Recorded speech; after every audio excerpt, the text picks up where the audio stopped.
Bismillahirrahmanirrahim. Assalamualaikum warahmatullahi wabarakatuh. Alhamdulillahirabbil alamin.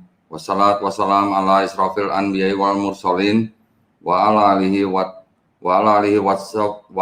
washabihi ajmain amma ba'du. Selamat malam, berjumpa kembali dalam kajian Kamis malam. Seperti biasa, nanti kita akan ditemani dengan narasumber yang sudah tidak asing lagi, yaitu Bapak Menaim Ali, di channel kesayangan kita, yaitu Graham Wolof Channel. Ya, seperti biasa, Kamis malam, nanti akan ada kajian-kajian yang sangat ilmiah dan akademis yang akan disampaikan oleh Pak Menaim Ali. Nah, untuk malam ini, topik yang akan kita bahas yaitu kristenisasi terselubung gereja murtadin. Ya, apa itu? Nanti kita akan simak paparan dari Pak Ali. Sebelumnya, saya mungkin ingin memberikan pesan atau himbauan bagi para pemirsa setia Graham Wolof Channel yang ingin menyisihkan rezekinya sebagai zakat, infak, sedekah, dan wakaf, bisa menyalurkan ke rekening Yayasan Pembina Mualaf at-Tauhid di Bank Mandiri Syariah, nomor rekening 451 11 88 88 99 95, dan kirimkan bukti transfer Anda ke nomor 0812 3280 2080. Baik, tanpa memperpanjang waktu, saya akan segera menampilkan Bapak Menaim Ali. Assalamualaikum Pak Ali. Waalaikumsalam warahmatullahi wabarakatuh. Gimana kabar Sehat, Pak Ali, ya? Pak Donditan? Alhamdulillah sehat Pak Ali. Selalu sehat, insya Allah. Ya. Tahun baru kemana Pak? Ya, enggak kemana-mana. Nggak kemana-mana, kajian aja Pak ya? Ya, kajian saja. Alhamdulillah. Dan juga turun hujan sekarang.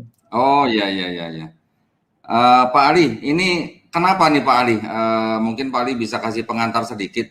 Mengapa Pak Ali mengangkat topik kristenisasi terselubung gereja murtadin, Pak Ali? Ya, ini tema yang cukup membuat kita bertanya-tanya. Dan siapapun, apapun agamanya, terutama yang Muslim maupun Nasrani, juga akan merasakan ada aura yang aneh di sini. Kenapa disebut gereja murtadin?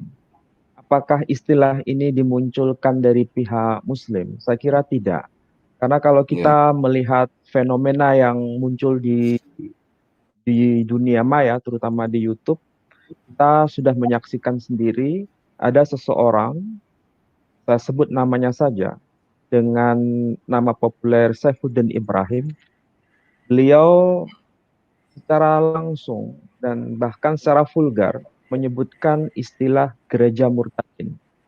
Akan dibentuk gereja murtadin.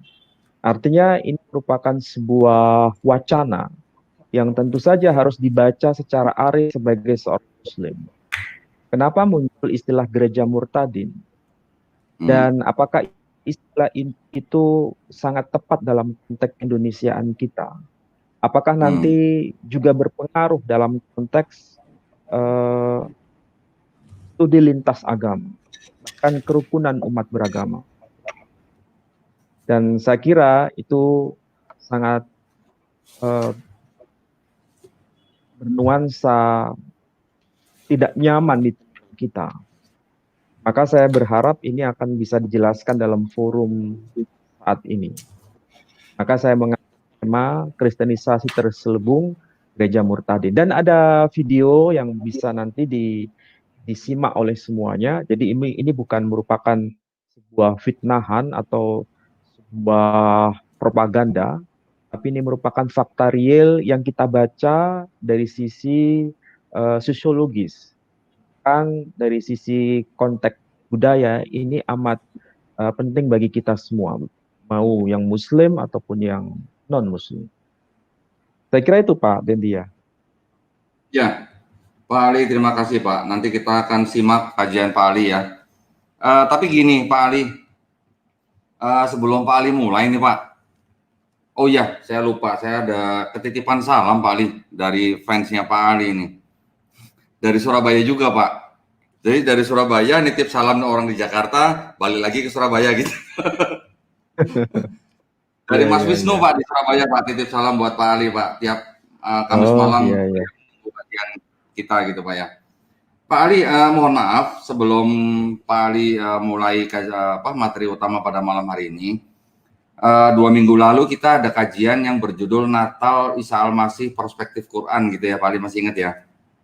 Oh, iya, betul. Betul. Ah, Gini Pak, boleh nggak Pak Ali terangkan sedikit saja Pak mengenai kajian kita yang di 2 minggu lalu? Ada tuduhan atau klaim gitu ya Pak ya, bahwa Quran ada kesalahan gitu Pak. Kesalahannya yaitu di ayat yang Pak Ali sebutkan pada waktu kajian itu, di surah Maryam ayat 33, itu katanya bertentangan dengan surat An-Nisa 157 Pak Ali. Boleh Pak, sebentar aja diberikan klarifikasi Pak. Oh, iya, iya. Kalau surah Maryam, surah yang ke-19, ayat yang ke-33, memang itu kaitannya merujuk pada ini, eh, damai sejahtera atas kelahiran Kristus, kelahiran Yesus, kemudian damai sejahtera eh, yang berkaitan dengan, kalau bahasa Latin, dengan sebutan Natal, Ya, kelahirannya. Nah, coba kita cek dulu ya di dalam surah 19 ya.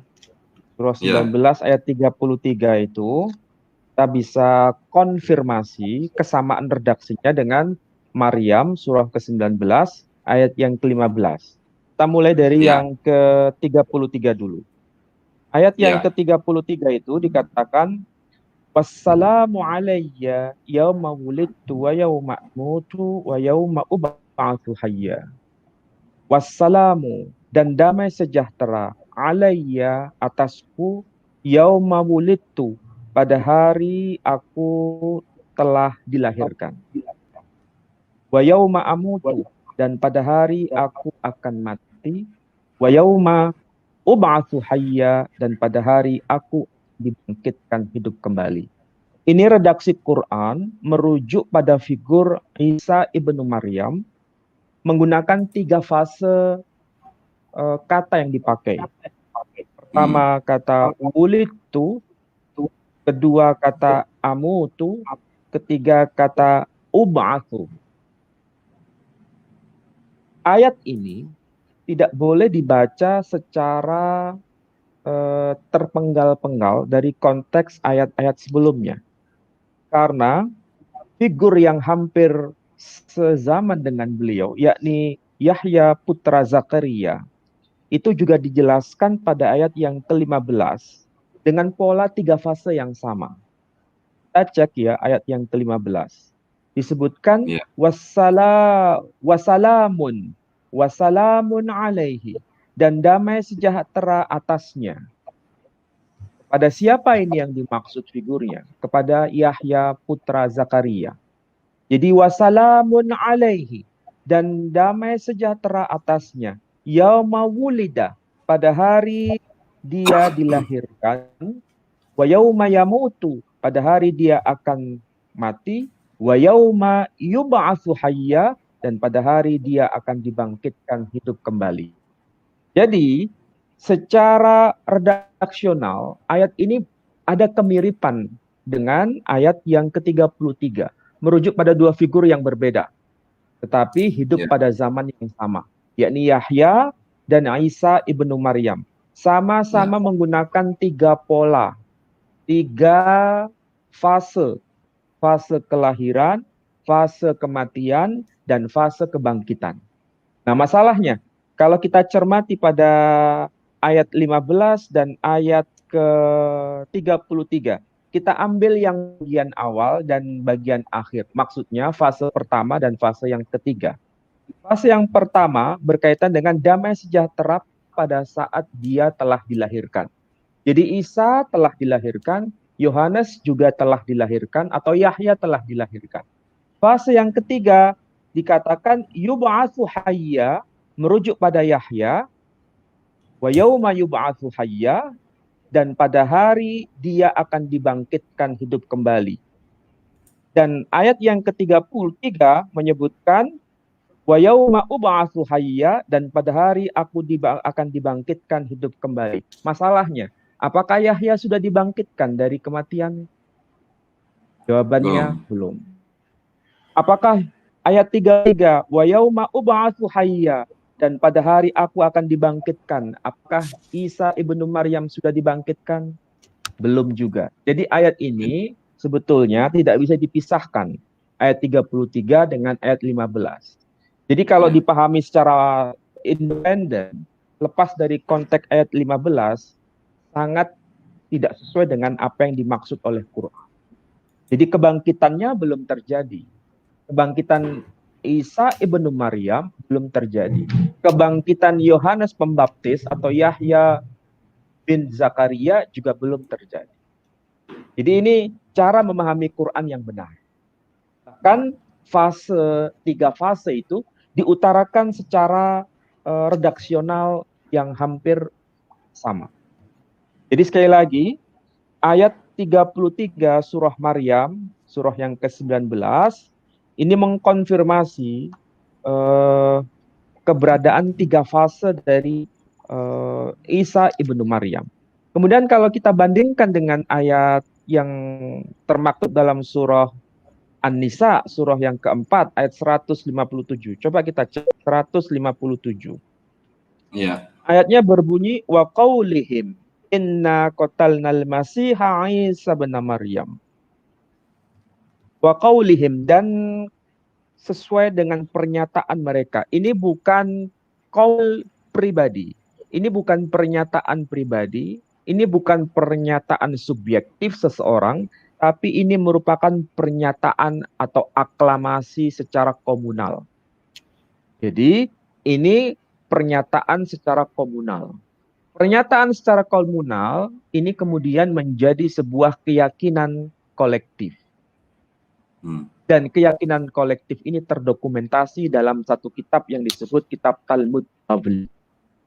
Jadi dalam kitab Talmud Bavli versi Yahudi menyebutkan memang mereka mendokumentasikan telah membunuh. Siapa itu? Al-Masih Isa putra Maryam. Jadi wa qaulihim, dan mereka berkata, inna qatalna, kami sesungguhnya telah membunuh Al-Masih. Kami telah membunuh Al-Masih. Persoalannya di sini bukan menunjukkan bahwa mereka sepakat bahwa dia dianggap sebagai Al-Masih yang benar, tidak, tapi menganggap sebagai Al-Masih yang salah, Al-Masih yang palsu. Makanya mereka berkeyakinan telah membunuh Al-Masih yang palsu itu. Ini bahasa satir sebetulnya. Kalau kita lihat redaksi Quran ini, yang paham bahasa Arab, ini bukan kalimat pernyataan persetujuan, tapi ini merupakan kalimat pernyataan pengingkaran. Itulah sebabnya mereka berkata wa qaulihim inna qatalna al-masih, qatalna al-masih, kami sesungguhnya telah membunuh Al-Masih. Siapa Al-Masih di sini yang dimaksud? Isa. Siapa Isa itu? Karena waktu itu yang namanya dalam bahasa Ibrani disebut Yeshu. Yesu waktu itu namanya bukan hanya satu orang, banyak orang. Pada zaman yang sezaman itu nama beliau juga ada yang namanya Yesus. Misalnya Yesus Barabas. Pernah dengar nama ini Pak Dondi? Ya, Yesus Barabas ya Pak. Itu namanya juga Yesus. Jadi nama Yesus di situ bukan nama satu orang, tapi banyak orang. Makanya Quran secara teliti bukan saja menyebutkan namanya, tapi sekaligus mengkonfirmasi Yesus atau Isa di sini maksudnya merujuk pada siapa? Ibn Maryam, putra Maryam, bukan Yesus yang lain, tapi Yesus putra Maryam. Redaksi Quran itu sangat detail dalam soal ini. Nah, ketika berkata bahwa mereka telah membunuh Al-Masih yang palsu itu, siapakah dia? Isa itu. Isa yang mana? Putra Maryam, tidak ada yang lain. Yang mengaku sebagai Rasulullah, mengaku sebagai Rasulnya Allah, utusan Allah. Kemudian Allah menjawab, wa ma qataluhu. Mereka sebenarnya tidak membunuhnya, wa ma salabuhu, dan mereka juga tidak menyalibkannya. Membunuh di sini dalam arti umum, sedangkan salabu dalam makna khusus. Jadi kematiannya tidak terjadi, proses kematiannya dengan cara disalib juga tidak terjadi. Jadi ini ada sesuatu informasi yang general dan sekaligus informasi yang partikular. Kalau yang general, qataluhu. Sedangkan yang informasi partikular, solabuhu. Jadi tidak mati dan juga tidak disalibkan. Walakin syubbiha lahum. Tetapi ada orang lain yang diserupakan bagi mereka. Wa innal ladzina ikhtalafu fihi lafi syakkim min. Dan sesungguhnya orang-orang yang berselisih mengenai hal itu lafi syakkim min. Betul-betul dalam keraguan yang nyata. Ma lahum bihi min ilm. Tidak ada bagi mereka pengetahuan. Illa tiba'azzon. Kecuali hanya merupakan prasangka. Wa ma qataluhu yakina. Dan mereka tidak membunuhnya dengan cara yang meyakinkan. Ayat ini kemudian dijawab, kalau dia tidak mati, tidak disalibkan, lalu apa yang terjadi? Barrafa'ahullahu ilaih, tetapi Allah telah mengangkatnya kepadanya. Jadi tidak melalui proses kematian. Kalau tidak melalui proses kematian berarti tidak melalui proses kebangkitan. Tetapi langsung dirafa. Dirafa itu diangkat. Diangkat ke hadapan Allah Subhanahu wa taala, wa kanallahu azizan hakima. Inilah perselisihan sekaligus perbedaan antara teologi Islam dengan teologi Nasrani. Kalau teologi Islam dengan teologi Nasrani itu ada titik temu pada konteks kelahiran. Dia dilahirkan, menurut Quran dilahirkan, menurut Bible juga dilahirkan. Tetapi kalau dia sudah mati, kemudian dibangkitkan, ini versi Kristen. Kalau versi Quran enggak, dia belum mati dan juga belum dibangkitkan. Jadi tidak ada yang pertentangan di sini. Pada ayat yang ke-157. Ya. Saya kira Terima itu kasih Pak banyak. Didi ya. Terima kasih banyak Pak Ali. Jadi gini ya Pak ya. Sama-sama. Jadi yang di surah Maryam ayat 33 itu di mana ada 3 fase seperti yang tadi Pak Ali jelaskan. Di fase yang kedua pada kata-kata pada hari aku meninggal itu sebenarnya tidak ada hubungannya dengan peristiwa penyalipan itu sendiri ya Pak Ali ya. Tidak ada hubungannya. Tidak ada hubungannya. Ya. Justru jadi ayat yang ke-100 ya. Jadi surah Maryam, surah ke-19 ayat yang ke-33 itu justru menegaskan bahwa kematiannya itu belum terjadi. Dan kebangkitannya juga belum terjadi. Sebagaimana kebangkitan Yahya juga belum terjadi. Jadi kebangkitan Yahya, Zakaria pada ayat yang ke-15 dan kebangkitan Isa ibnu Maryam pada ayat yang ke-33 sama-sama belum terjadi. Artinya kalau Yahya belum dibangkitkan, Isa juga belum dibangkitkan. Ini akan terjadi di masa depan. Bukan masa yang telah terjadi di masa lampau. Pertanyaannya sekarang, kita kan bisa konfirmasi apakah Yohanes Pembaptis sudah dibangkitkan? Mungkin bisa jadi. Ada satu wacana yang termaktub dalam Injil Perjanjian Baru ya, entah itu Matius atau di Lukas. Nanti tolong bisa di cross check lagi.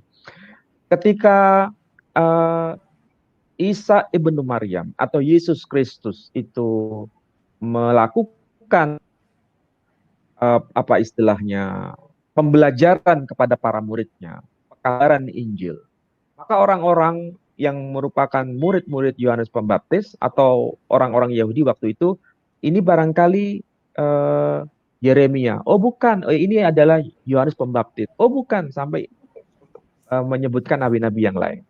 Jadi ada pola yang hampir senada, meskipun tidak sama. Pernah nggak tahu ayat yang seperti itu, Pak Dondi? Yohanes 1 ayat 19, Pak. Yohanes 1 ayat 19, coba cek. Ya, ketika orang-orang Farisi bertanya kepada Yohanes Pembaptis, apakah engkau Elia? Maksudnya titisan Elia gitu kan Pak ya. Nah, Bukan, dijawab bukan. oleh Ada yang menyebut ini Yeremia, ini Yeremia yang bangkit. Oh bukan, oh ini Yohanes yang bangkit. Ada pernyataan seperti itu. Nanti coba dicek lagi. ya, Tapi coba yang nanti jelas saya bukan cross check. satu di Yohanes 1 ya. Coba dicek. Jadi sekali lagi Ya, ayat 33 surah Maryam dan ayat yang ke-15 surah Maryam itu sama-sama redaksinya mirip dan menunjukkan bahwa Isa ibn Maryam belum dibangkitkan, Yohanes Pembaptis juga belum dibangkitkan. Sedangkan surah An-Nisa ayat 157 itu menyatakan bahwa dia belum terbunuh, dia tidak terbunuh, dan dia tidak tersalibkan. Jadi, ini akan terjadi di masa depan. Kematiannya itu akan terjadi di masa depan. Tapi Allah kemudian mengangkatnya, merofaknya. Ayat yang ke-158 disebutkan, barrafa'ahullahu ilaih wa kanallahu azizan hakima. Dan bal rafa'ahullah, tetapi Allah telah merofaknya, telah mengangkatnya ilaih kepadanya, wa kanallah, dan adalah Allah azizan hakima, maha aziz, maha perkasa, hakima, dan maha hakim. iya. Jadi Pak Ali tadi tidak ada Pak Ali bilang, pertentangan di sini. yang tadi Pak Ali bilang Yohanes Pembaptis disebut Yeremia itu di Matius 16 ayat 14, Pak. Nah, coba dibaca. Coba dibaca. Ya, saya bacakan Pak ya, jawab mereka. Ya. Ada yang mengatakan Yohanes Pembaptis, ada juga yang mengatakan Elia, dan ada pula yang mengatakan Yeremia, atau salah seorang dari para nabi. Begitu Pak yang dikatakan Pak. Nah, ini sebagai sebuah latar sebetulnya. Jadi di dalam tradisi Yahudi, ada sebagian kelompok manusia pada zaman itu yang menyatakan bahwa Yohanes telah bangkit. Dan mereka tahu Yohanes sudah meninggal, sudah mati, dihukum mati oleh penguasa waktu itu, oleh Herodes waktu itu, dan dipenggal kepalanya. Berarti mereka tahu Yohanes sudah meninggal. Tapi kemudian mereka berkata, ini barangkali Yohanes yang sudah meninggal, atau Yeremia yang sudah meninggal, atau nabi-nabi yang lain yang sudah meninggal. Padahal di situ yang dimaksud adalah Yesus Kristus sendiri. Ya. Tapi apakah keyakinan itu betul? Tidak. Ini hanya merupakan wacana pada masa itu. Jadi Yohanes sudah meninggal waktu itu, sudah meninggal, tapi belum dibangkitkan. Menurut Quran belum dibangkitkan. Sebagian orang Yahudi waktu itu menganggap Yohanes sudah dibangkitkan. Wujudnya pada diri Yesus Kristus waktu itu. Ya, baik. Terima kasih banyak Pak Ali. Jadi kesimpulannya adalah di surah Maryam ayat 33 dan surah An-Nisa 157 itu tidak ada korelasinya, begitu ya Pak ya. Pada kata-kata tidak ada hubungannya. pada hari aku meninggal itu adalah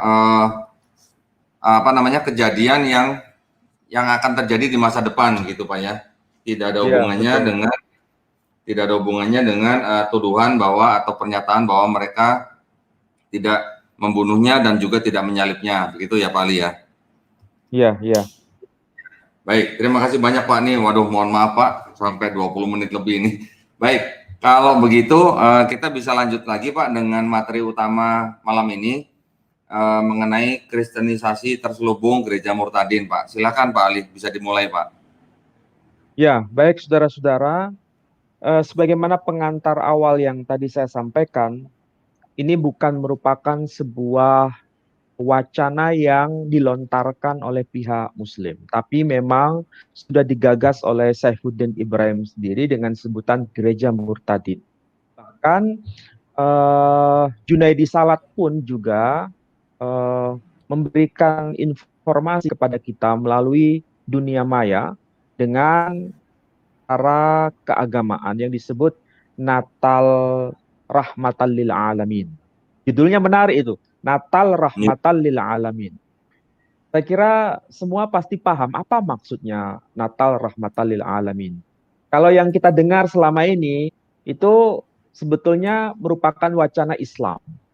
Dan di Indonesia saya kira akrab dengan itu. Islam sebagai rahmatan lil alamin itu sering muncul. Dan istilah itu sebetulnya berakar dari Quran sendiri yang diadopsi dari ayat yang berbunyi wa ma arsalnaka illa rahmatan lil alamin. Dan tidaklah aku utus engkau, di sini yang dimaksud adalah khataman nabiyyin Muhammad sallallahu alaihi wasallam. Wa ma arsalnaka, dan tidaklah aku telah utus engkau illa kecuali rahmatan lil alamin, kecuali sebagai rahmat bagi seluruh alam. Konteks ayat ini merujuk pada khataman nabiyyin Muhammad sallallahu alaihi wasallam. Dan kita tahu tafsir-tafsir semua tidak ada yang berselisih paham mengenai ayat ini. Jadi tafsir At-Tabari menjelaskan bahwa itu merujuk pada nabi yang terakhir. Tafsir Al-Qurtubi juga seperti itu. Tafsir Ibnu Katsir juga seperti itu. Kemudian tafsir Ad-Durrul Mansur fit Tafsir bil Ma'thur, tulisan Al-Imam Jalaluddin As-Suyuti juga menyebutkan itu. Tafsir Muqatil bin Sulaiman juga menyebutkan hal itu. Semua tafsir dari kalangan salafus saleh sampai yang kalangan modern, sampai yang liberal sekalipun, saya harus sebutkan itu, sampai yang liberal sekalipun, tidak pernah menyebutkan bahwa ayat yang berbunyi wama arsalnaka illa rahmatan lil alamin itu merujuk kepada nabi-nabi yang lain. Tapi justru merujuk pada nabi yang spesial, yakni khataman nabiyyin, penutup para nabi yang bernama Muhammad sallallahu alaihi wasallam. Domir ka di situ wama arsalnaka, dan tidaklah aku telah utus engkau di situ merujuk pada person yang tunggal. Dialah yang bernama Khataman Nabiyyin Muhammad sallallahu alaihi wasallam. Jadi ini wacana yang sudah familiar di kalangan muslim dan di kalangan ahli tafsir. Tiba-tiba ada wacana yang disebut Natal rahmatan lil alamin. Kira-kira kalau sudah ada wacana seperti itu, ada pergeseran makna tidak? Jawaban saya, ada pergeseran makna. Natal di sini yang dimaksud merujuk kepada siapa? Rahmatal alamin itu sebetulnya wacana Islami atau non-Islam. Dan kalau kita lihat videonya, barangkali apa yang saya katakan ini bisa nyambung dengan video itu, Pak. Tolong bisa ditayangkan supaya nanti Siapa? para pemirsa bisa paham.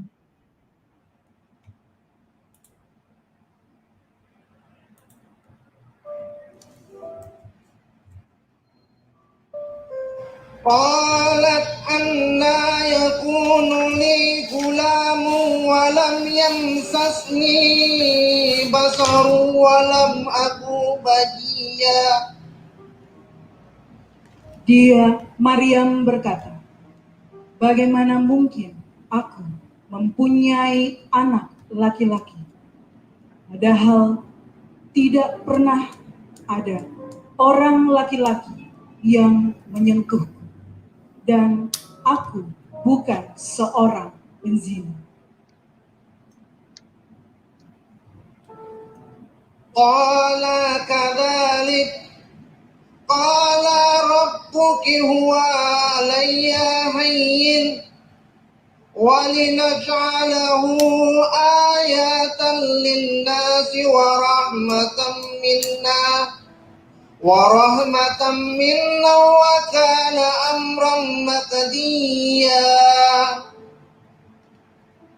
Dia, Jibril, berkata, demikianlah Tuhanmu berfirman, hal itu mudah bagiku, dan agar kami menjadikannya suatu tanda kebesaran Allah bagi manusia dan sebagai rahmat dari kami, dan hal itu adalah suatu urusan yang sudah diputuskan. Qala lahu Yasuf ana huwa at-tariq wal hayat laisa ahad ya'ti ila al-aba illa bi. Kata Yesus kepadanya, akulah jalan dan kebenaran dan hidup. Tidak ada seorang pun yang datang kepada Bapa kalau tidak melalui aku. Ya, coba Pak Dendi mengamati apa yang disampaikan tadi dalam bentuk semacam tilawah ya. Itu dikutip dari surah Maryam, surah yang Hmm. ke-19, ayat yang ke-20 sampai ayat 21. Jadi betul, apa yang dikutip itu surah Maryam, surah ke-19 ayat 20 sampai ayat 21. Sudah saya cek itu. Iya, Makanya ayat iya betul. 21 itu disebutkan qala kadzalik qala rabbuki huwa alayya hayyin. Ayatnya seperti itu dan betul. Tapi meskipun begitu bacaannya tidak fasih sebetulnya. Bacaannya banyak yang tidak sesuai dengan makhrajul huruf atau tidak tartil dan kita bisa lihat di situ. Tapi kita bisa lihat dan saksikan juga sekaligus menyimak. Setelah ayat 21 sesuai yang dibaca tadi, langsung lompat bukan pada ayat 22 Quran, tapi lompat ke Injil berbahasa Arab. Ke Yohanes, Dan tadi ya. ya, Injil berbahasa Arab itu. Jadi orang yang tidak paham dikiranya itu adalah ayat Quran. Padahal bukan, itu Iya, bukan ayat Quran. Nah, ini iya kan itu Yohanes 14 sebetulnya ayat 6 ya Pak ya. iya betul. Sebagaimana yang diterjemahkan oleh penerjemah tadi itu, memang ayat yang ke-20 dan ayat yang ke-21 itu dari Quran surah Maryam. Tapi kemudian dilanjutkan ke Injil Perjanjian Baru, tapi dalam versi bahasa Arab. Jadi ini bukan satu paket dalam pembacaan ayat Quran. Tapi ini ada strategi yang sebetulnya untuk mengkonfirmasi bahwa kelahiran Kristus itu dianggap sebagai sesuatu yang mukjizat menurut Quran, kemudian disambungkan dengan perjanjian baru. Ini apakah boleh dibenarkan dalam konteks kerukunan umat beragama? Saya kira tidak bisa dikatakan sebagai sarana untuk kerukunan umat beragama. Justru ini merupakan sebuah penodaan dalam konteks kerukunan umat beragama. Hati-hati, sebab cara seperti ini eh, mungkin merupakan suatu strategi ya bagi kelompok tertentu. Tetapi ini akan membahayakan dalam konteks keindonesiaan kita. Kenapa? Coba perhatikan di situ. Di situ tertulis Natal bersama. Kemudian ada istilah kultum. Istilah kultum itu kan sebetulnya lebih akrab di kalangan Muslim di Indonesia. Iya. Kuliah kuliah umum. Kuliah 7 kultum menit. itu apa? Kuliah 7 menit ya. Udah Kultum itu 7 kan menit ya. kuliah 7 menit. Biasanya untuk acara Ramadan atau acara kajian subuh singkat biasanya istilahnya seperti itu. Tapi kenapa itu dipakai? Saja ini kita nanti belajar apa itu kontekstualisasi C1, C2, C3, C4, C5, dan C6. Nanti Hmm. tolong ini bisa dikonfirmasi. Dan nanti kalau kita lanjutkan video ini, itu akan menemukan jejak istilah yang dipakai, yakni Natal rahmatan lil alamin ketika berdialog dengan Junaidi Salat. Coba perhatikan Hmm. itu. Yang membaca tilawah di situ, orang membayangkan itu adalah seorang Muslim, padahal bukan. Itu bukan seorang Muslim, dia seorang pendeta. Tapi pendeta yang menggunakan atribut-atribut keislaman. Misalnya pakai kopiah seperti itu, kemudian menggunakan Iya. bahasa Arab, supaya orang yang Muslim mau mendengar. Ini sebuah Iya. strategi sebetulnya. Dan saya kira Pak Doni paham. Coba tolong dilanjutkan lagi. Ini namanya Fadli Iya. Mulia. Tolong Iya. disampaikan cuplikan yang dialog antara Junaidi Salat dengan Fadli Mulia. Coba ditayangkan. Selanjutnya Oh, ini. sebentar Pak. Ini tadi udah saya tutup. Saya tadi belum download videonya sih Pak. Oh ya, ya. Cuman Pak, tadi ya, gimana? coba slide berikutnya aja. Nanti saya coba jelaskan. Ya, sebentar Pak Li. Yang berikutnya kita ke C1 sampai C6 ya Pak ya. Ya, Baik. Nah ini ada yang mau di Pak Ali atau saya mau sampaikan nih Pak? begini. saya langsung aja mulai dari persoalan kontekstualisasi. Video cuplikan tadi itu merupakan wacana yang sudah masyhur di kalangan para misionaris ya, terutama di Barat. Dan saya kira ada kata-kata kunci yang dipakai di situ, istilah kontekstualisasi itu betul-betul sangat familiar di Indonesia juga. Dan kontekstualisasi itu merupakan jembatan bagaimana kita membawa pesan kepada orang lain yang berbeda agama dengan kita, tapi tidak secara vulgar, dengan menggunakan sarana simbol-simbol kebudayaan maupun sarana simbol-simbol bahasa. Dan ini nanti bisa dibagi menjadi beberapa tahapan. Ada C1, ada C2, ada C3, ada C4, ada C5, dan ada C6. Nah, kalau yang ditampilkan tadi sebagai cuplikan, itu tidak masuk kategori C1, C2, C3, C4. Itu masuk kategori C5. Jadi C5 ini, itulah salah satu ekspresinya. Tapi di sini rawan persoalannya. Kenapa? Karena kita dihadapkan pada undang-undang, Pak. Kalau kita lihat di Undang-Undang Nomor 1 PNPS tahun 1965 tentang pencegahan penyalahgunaan dan atau penodaan agama, khususnya pasal yang pertama berbunyi demikian. Setiap orang dilarang dengan sengaja di muka umum menceritakan, menganjurkan, atau mengusahakan dukungan umum untuk melakukan penafsiran tentang sesuatu agama yang dianut di Indonesia atau melakukan tindakan-tindakan agama yang menyerupai kegiatan-kegiatan keagamaan dari agama itu, penafsiran dan kegiatan mana menyimpang dari pokok-pokok ajaran agama itu. Ini bunyi dari pasal pertama berkaitan dengan penodaan agama ini. Kalau bicara mengenai penodaan agama, kira-kira cuplikan yang muncul tadi masuk kategori delik ini enggak? Karena mencampur adukkan di situ antara pembacaan Quran dan nyambung ke pembacaan Bible dalam rangka untuk menyampaikan pesan.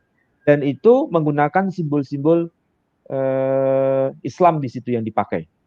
Apalagi kalau kita lanjutkan cuplikannya secara tuntas itu pakai istilah Natal rahmatan lil alamin. Sekarang ini memang lagi musim Pak Dondi. Kita Muslim ini di Indonesia akrab dengan nuzulul Quran.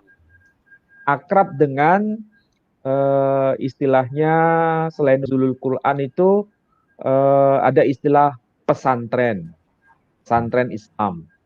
Kalau nuzulul Quran, sekarang di antara orang-orang Nasrani juga pakai istilah nuzulul masih.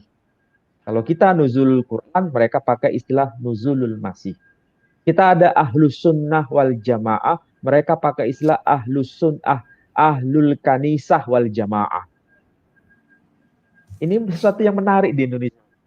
Kenapa kok ada ahlul kanisah wal jamaah?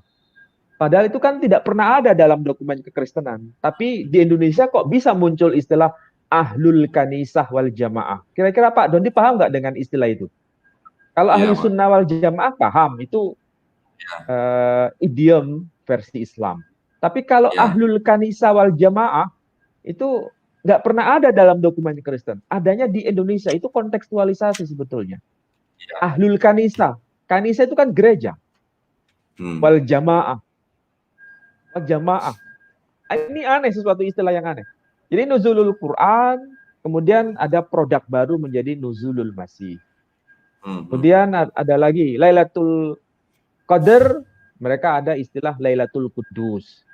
Ini kalau begini, kira-kira masuk C mana ini? C4 atau C5 atau C6? Ini masuk C5. C5 ya. Mungkin Pak Dendi bisa jelaskan sebagai narasi global. Kira-kira C1 itu sederhananya seperti apa? Kalau nanti saya akan jelaskan yang C5 dan C6. Ini saya pakai bahasa saya sendiri nih Pak ya. Yang saya tulis ini adalah bahasa saya sendiri nih Pak. Nah, sebenarnya kalau di C1 itu adalah mereka membangun gereja dengan kondisi-kondisi sebagai berikut, yaitu kalau yang disebut dengan C1 itu adalah mereka membangun tradisional dengan menggunakan bahasa luar, artinya dengan bahasa asli daripada misionaris itu sendiri. Kemudian C2, mereka menggunakan dengan bahasa lokal atau bahasa muslim setempat. C3 itu selain dengan bahasa lokal, mereka juga menerima dengan budaya setempat. Nah, di C4 ini mereka mulai menerima tradisi daripada Muslim setempat. Nah, mulai dari C5, C6 ini, selain daripada semua itu, mereka juga mengaku sebagai Muslim mesianik, begitu Pak. Artinya mereka mengaku sebagai Muslim yang percaya kepada Isa Al-Masih. Bahkan tujuan mereka itu adalah sampai membuat yang namanya musola atau masjid yang bernama Isa Al-Masih, gitu. Yang di C6 itu mungkin karena ada hukum di masyarakat atau hukum yang mempersulit mereka, akhirnya mereka menjadi seperti sekelompok kecil yang menyamar, tetapi mereka mengaku Muslim, Pak. Dan mereka ID-nya itu 100% Muslim, gitu. Biasanya itu hal-hal begitu mereka lakukan di daerah yang memang populasinya itu Muslimnya memang sangat banyak, gitu Pak. Itu yang bisa saya gambarkan secara bahasa awamnya, gitu Pak ya. Nah, program kontekstualisasi ini diperkenalkan oleh John Travis, ya, yang sudah terlibat di dalam kegiatan ini di antara negara-negara Muslim selama 12 tahun. Dia sekarang adalah seorang PhD di Universitas di Amerika, ya. Nah, kalau perlu nggak Pak saya jelaskan mengenai ini Pak, yang apa namanya ini, gambaran daripada misinya gitu Pak. Kalau tadi kan mungkin kan hanya secara global gitu Pak ya. Ini adalah misi-misi yang mereka lakukan gitu. Perlu nggak Pak Ali? Ya, perlu. Yang C1, C2, C3, C4 nanti diuraikan Ya, dengan bahasa sederhana supaya gampang. Nanti yang C5 dan 6 akan saya berikan ya, contoh konkretnya, lebih detail. baik, baik. Ringkasan ya, ini ringkasan singkat dari setiap komunitas yang berpusat pada Kristus yang dijelaskan dalam spektrum C1 sampai dengan C6. Saya akan bacakan dari C1 sampai C4. Jadi kalau C1 itu para misionaris mendirikan sebuah gereja yang pada dasarnya identik dengan asal mereka. Ya, pelayanan dilakukan dalam bahasa misionaris. Mereka menyebut diri mereka Kristen dan memiliki sedikit hubungan budaya dengan wilayah setempat mereka merintis gereja. C2 sama dengan C1 kecuali layanan dilakukan dalam bahasa wilayah tersebut. Ya, seperti tadi saya bilang itu bahasa Muslim yang setempat. Di C3 mereka memasukkan beberapa bentuk budaya non-religius dari wilayah tersebut ke dalam komunitas mereka sendiri, Pak. Jadi artinya mereka menggunakan pakaian yang sama, mereka juga mengikuti mungkin kegiatan kesenian yang sama, dan lain-lain. Tetapi mereka masih menolak unsur-unsur agama yang murni dari Islam. Mereka mungkin bertemu di gedung gereja tradisional atau di lokasi yang lebih netral secara religius, dan mereka menyebut diri mereka Kristen, tetapi mencoba untuk memiliki kehadiran yang lebih kontekstual di wilayah tersebut. Nah, lanjut kepada C4, mirip dengan C3, tetapi mereka memasukkan beberapa elemen agama Islam ke dalam komunitas mereka, seperti makan makanan, maksud saya seperti menghindari babi ya, artinya tidak makan makanan haram, kemudian berdoa dengan gaya yang lebih Islami, menggunakan pakaian Islami, dan menggunakan terminologi Islami, seperti yang tadi mungkin kita lihat di dalam video ya. Mereka menyebut diri mereka sebagai pengikut Isa atau yang serupa seperti itu. Pertemuan mereka biasanya tidak diadakan di gedung gereja tradisional, dan mereka tidak dianggap Muslim oleh komunitas Muslim. Nah, itu Pak Ali yang bisa saya sampaikan dari C1 sampai C4 Pak Ali. Tetapi saya ingin ini kalau boleh saya mengomentari video yang tadi pembacaan itu ya Pak Ali ya. Saya melihat videonya miris Pak. Ayat Quran dibacakan di samping pohon paganisme gitu Pak. Makanya ini ada sesuatu yang perlu kita bicarakan. Apalagi ini di Indonesia, bukan satu agama, banyak agama. Tetapi apa yang kita saksikan melalui video itu berkaitan dengan pasal atau delik hukum sebetulnya kalau itu diperkarakan. Karena bagaimanapun juga ini masalah yang sensitif di Indonesia. Bukan hanya pada tataran hukum yang saya maksud, tapi juga persoalan teologi juga bermasalah. Coba kita cermati mulai dari awal ya. Kalau C1 itu, ini kan bahasa yang dipakai itu bahasa dari asal misionarisnya, bahasa Inggris atau bahasa Belanda. Artinya Alkitab memang disuguhkan, disampaikan dalam bahasa misionaris waktu itu. Jadi sebetulnya dalam konteks ini tidak ada masalah. Dan artinya semua agama pasti sepakat dengan persoalan ini. Harus ada jati diri yang betul-betul nyata, yang tidak ada di ruang abu-abu. Kalau yang C2, ini sudah masuk pada konteks bahasa lokal. Makanya tidak salah bila ada Alkitab dalam bahasa Batak, ada Alkitab dalam bahasa Jawa, ada Alkitab dalam bahasa Bugis. Artinya sudah mengadopsi dari wilayah setempat. Terutama kalau basis Muslim, ya mereka menggunakan bahasa mayoritas Muslim di situ. Termasuk istilah Allah yang dulu kita bincangkan itu masuk di dalam terjemahan bahasa setempat. Ini yang C2. Kalau yang C3 sudah mengacu pada persoalan budaya, sudah dipakai budaya itu. Baik budaya keislaman dalam arti kearabannya maupun keislaman dalam arti lokal. Di Indonesia misalnya kalau di Jawa ya atribut kebahasaan tuh dipakai. Misalnya kalau aksara pegon itu yang dipakai di pesantren mereka adopsi dengan menggunakan huruf pegon juga. Dan budaya pakaian juga mereka adopsi. Sarungan mereka pakai sarung. Kalau tidak salah di Jakarta ada komunitas yang non-muslim juga pakai sarung, menggunakan kopiah juga. Dan apakah ini dibenarkan? Ya namanya kontekstualisasi ya dibenarkan, tapi masuk kategori C3 atau masuk kategori C4. Kalau C3 itu masih membangun benteng dia. Tidak mau mengadopsi keagamaan lain. Karena dianggap nanti mencampur adukan. Tapi kalau sudah C4 sudah mengakui misalnya sunat, mereka sunat. Kalau yang C3 belum, mereka tidak mau sunat. Kalau yang C4 sudah masuk, mereka mau sunat, tidak makan babi dan sebagainya. Nah, yang C5 ini yang problem. C5 ini problem karena semua atribut-atribut, simbol-simbol agama lain itu dimasukkan. Simbol-simbol agama Islam diadopsi semua. Sehingga kita susah membedakan ini Islam atau Kristen.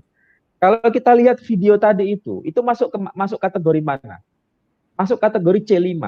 Orang awam tidak tahu apakah yang sedang membaca tilawah Quran itu adalah seorang ustadz atau bukan seorang ustadz.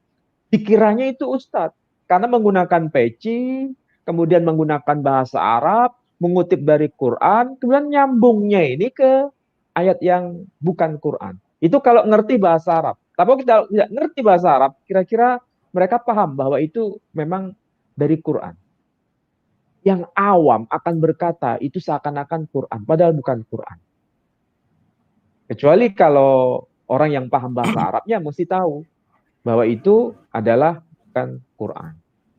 Nah, ini yang paling berbahaya di C5. Yang C6 ini lebih berbahaya lagi. Karena di Saudi Arabia, jangan salah Pak Dendi, di Saudi Arabia juga program seperti ini bergerak. Ini namanya gereja tanpa tembok. Jadi tidak perlu mereka ke gereja, tidak perlu mereka beribadah di gereja, cukup mereka di rumah-rumah. Baik ini di Saudi Arabia maupun di Iran. Di Iran juga banyak seperti ini. Jadi mereka bergerilya untuk melakukan pekabaran Injil dan tidak diharuskan mereka datang ke gereja, cukup di rumah mereka. Bahkan juga kalau ini memang kondisi terpaksa, mereka boleh ke masjid, sholat seperti orang Islam, menghadap ke kiblat, bermakmum kepada soft di masjid itu, tapi yang dibaca beda. Kalau kita membacanya apa? Bismillahirrahmanirrahim, alhamdulillahirabbil alamin, al-Fatihah. Mereka nanti bacanya bukan itu, yang dibaca abanalladzi fis samawat liyataqaddasa ismuk liyati malakutuk takum masyiatuk dan seterusnya. Yang dibaca apa? Doa Bapa kami dalam bahasa Arab. Bukan Al-Fatihah. Nah, ini salah satu contoh kita bisa lihat di slide berikutnya Pak Dendi. Slide berikutnya yang ada di Jawa. Yang ini udah cukup Pak ya, Yang yang C1 sampai C6 sudah ya. sudah cukup. Ya. Nah, ini ada Nah, ini buku-buku contoh-contoh. yang bisa dijadikan rujukan bagaimana C1 sampai C6 itu dijelaskan. Misalnya penginjilan Muslim ini. Nah, penginjilan Muslim ini coba perhatikan itu. Itu gambar masjid di lokasi masjid yang di dalam ya. Tapi Ya, di situ mengandung informasi bahwa mereka boleh melakukan sholat seperti kita, menghadap kiblat seperti kita, bergerak tumak ninahnya seperti kita, sholat gerakan-gerakannya seperti kita, tapi yang dibaca bukan bacaan Islam, yang dibaca adalah Alkitab versi bahasa Arabnya. Dan ini kalau sudah masuk dalam C6, kita susah membedakan ini Muslim atau bukan Muslim. Saya pun tidak bisa mengidentifikasi. Karena apa? Ini sangat privasi. Kecuali kalau kita sudah komunikasi, dialog, baru akan ketemu. Oh, ini Muslim atau bukan. Karena mereka berada di masjid kita, sholat di masjid kita, dan menggunakan bacaan-bacaan bahasa Arab. Kalau ngerti bahasa Arab enak, kalau nggak ngerti bahasa Arab kita nggak tahu. Yang dibaca itu Al-Quran atau hadis atau Alkitab bahasa Arab. Kita nggak tahu. iya. Ini Jadi sudah niat level banget tingkat tinggi. Oh, bukan niat banget. Ini betul-betul sudah masif. Di Pakistan terjadi seperti ini. Di Pakistan. Di Iran juga terjadi seperti ini. Di Afghanistan terjadi seperti ini. Di Saudi Arabia, terutama di kota Jeddah, ada yang seperti ini. Dan ketahuan tapi bahwa dia nggak laku bukan ya Pak ya Muslim. di Eropa ya. Kenapa? Kalau di Eropa malah udah nggak laku ya Pak ya. Kalau di Eropa nggak laku. Ini hanya berlaku di kalangan mayoritas Muslim. Jadi kalau Ya. kalangan mayoritas Muslim, karena sangat begitu ketat, kalau masuk agama lain itu kan sangat kentara. Maka supaya Ya. tidak terlalu kelihatan, maka tetap beribadah seperti Muslim, tidak makan babi, menunaikan sholat 5 waktu.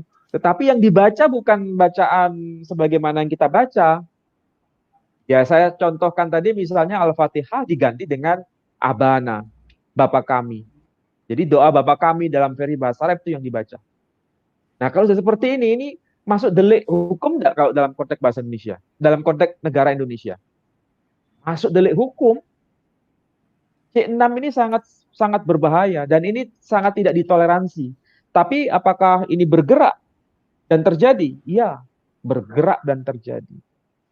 Tapi saling dilanggar ini dan ini berbahaya, tidak boleh ini. Kita sebagai Muslim saja tidak berani untuk melakukan istilahnya bukan Islamisasi, istilahnya melakukan pekabaran Islam kepada non-Muslim dengan cara seperti ini kan nggak mungkin. Kita masuk ke gereja, kemudian beribadah sesuai orang Nasrani, tapi yang kita baca adalah bacaan Quran, bisa nggak seperti itu? Nggak boleh. Kita tidak memperkenankan itu. Tapi Pak Ali, yang versi misionaris seperti itu yang dilakukan. ya Pak Ali, apakah ini yang bisa disebut sebagai cerdik seperti ular gitu Pak? Kalau di ayatnya memang ada sih. Jadilah ada. engkau Iya, istilahnya cerdik seperti cerdik ular seperti dan ular, tulus seperti merpati. ya Pak. Ya, saya Jangan-jangan mengatakan itu begini bukan dari tafsiran visualisasinya, saya, Pak Dandi ya. Sekali lagi, saya Ya. menyatakan begini bukan tafsiran saya. Ayat itu dipakai sebagai legitimasi dalam hal penginjilan C5 dan C6. Jadi untuk melegitimasi kontekstualisasi C5 dan C6, itu ayat itu dipakai sebagai referensi. Jadilah seperti ular, cerdik seperti ular, dan tulus seperti merpati. Dan ini ada di buku-buku. Ya, ayatnya itu. Matius 10:16. Lihat, aku mengutus kamu seperti domba di tengah-tengah serigala, sebab itu hendaklah kamu cerdik seperti ular dan tulus seperti merpati.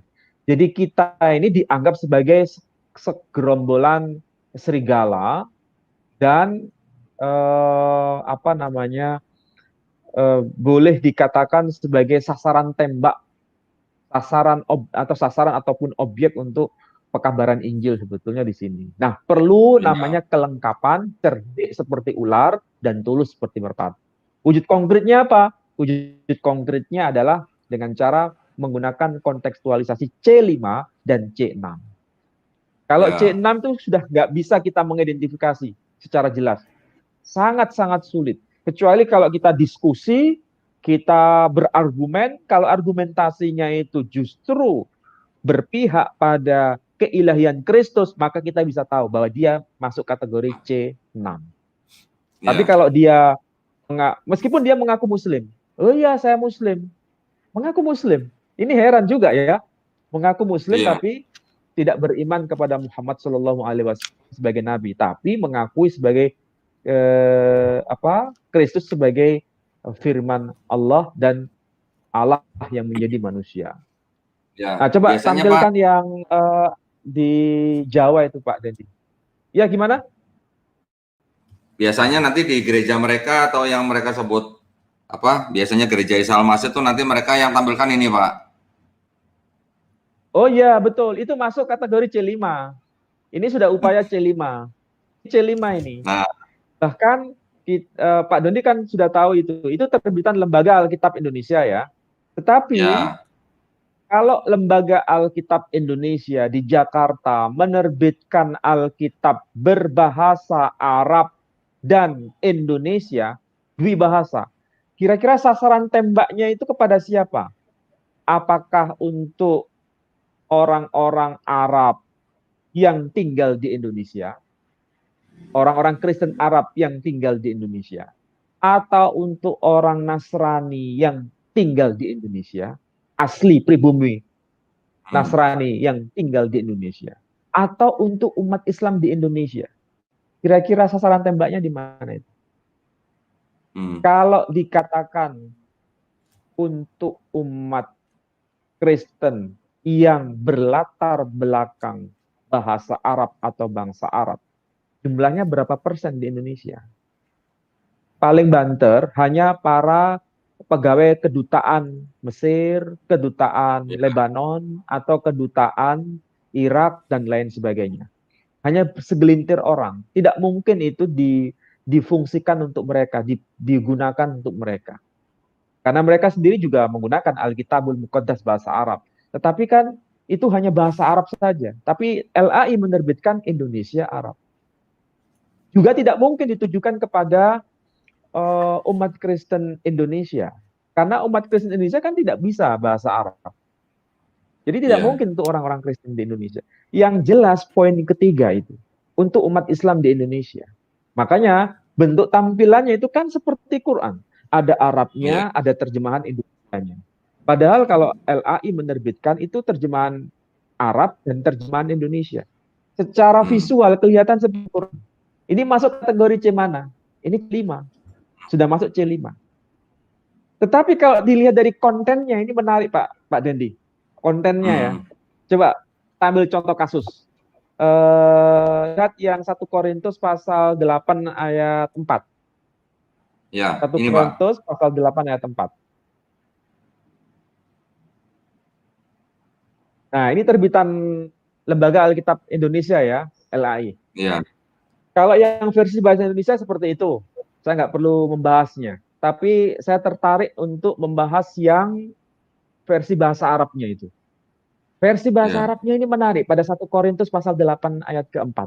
Disebutkan wa an la ilaha illallahul ahad. Itu yang ada di kotak merah itu ya, yang paling akhir, paling bawah. Wa an la ilaha illallahul ahad. Dan sesungguhnya tidak ada ilah kecuali Allah yang esa. Wa an la ilaha illallahul ahad. Pertanyaannya sekarang, apakah ini adalah Alkitab berbahasa Arab yang muncul sebelum Islam atau setelah Islam? Saya punya beberapa koleksi Alkitab berbahasa Arab yang resmi diterbitkan di negeri Arab, di Lebanon, di Mesir, di Yordania. Saya sudah koleksi beberapa Alkitab itu. Ternyata semuanya itu tidak ada redaksi seperti ini. Wa an la ilaha illallahul ahad itu tidak ada. Misalnya saya ambil ini ya, ini saya bacakan aja supaya nanti saya tidak disebut mengada-ngada. 1 Korintus, bentar. 1 Korintus 1 Korintus pasal 8 ayat 4 ya. Di sini dikatakan begini. Wa annahu la ilaha ghairu wahid. Beda nggak dengan tadi? Ya, Wa beda, Pak. annahu la ilaha ghairu wahid. Dan tidak wa annahu, dan sesungguhnya dia la ilaha, tidak ada ilah ghairu wahid, kecuali yang satu. Kalau redaksinya seperti ini, tidak ada hubungannya dengan formula Islam. Meskipun ini Alkitab berbahasa Arab, ya. Tetapi kenapa di Lembaga Alkitab Indonesia memunculkan wa an la ilaha illallahul ahad? Formula la ilaha illallahul ahad itu merupakan formula khusus ajaran Islam. Sementara era Kristen, sebelum Islam, tidak ada dokumen yang menyebut la ilaha illallahul ahad. Tidak ada dokumen seperti itu. Penggunaan istilah la ilaha illallahul ahad dalam Alkitab berbahasa Arab versi LAI mengadopsi dari versi di Timur Tengah yang baru muncul pasca Islam. Jadi pertanyaannya sederhana. Islam yang mengadopsi istilah Kristen Arab atau Kristen Arab pasca Islam yang mengadopsi formula Islam? Hanya dua opsi, Yang Pak. kedua. Nah, Terus yang kedua. Opsi yang kedua. Jadi formula Islam la ilaha illallahul ahad itu dipakai, diadopsi dalam rangka untuk menjelaskan iman Kristen kepada umat Islam. Makanya muncul Alkitabul Muqaddas pakai redaksi seperti itu. Nah, yang menarik di Indonesia, ini kalau bahasa kita ini dimanipulasi. Seakan-akan begini. Bahasa sederhananya begini. Frase la ilaha illallah dalam tradisi Islam, apalagi di dalam Al-Quran, itu sebetulnya mengadopsi dari tradisi Kristen. Buktinya Alkitab berbahasa Arab Kristen, itu ada la ilaha illallah. Jadi umat Islam itu hanya mengadopsi. Pernah nggak mendengar pernyataan seperti ini, Pak Dandi?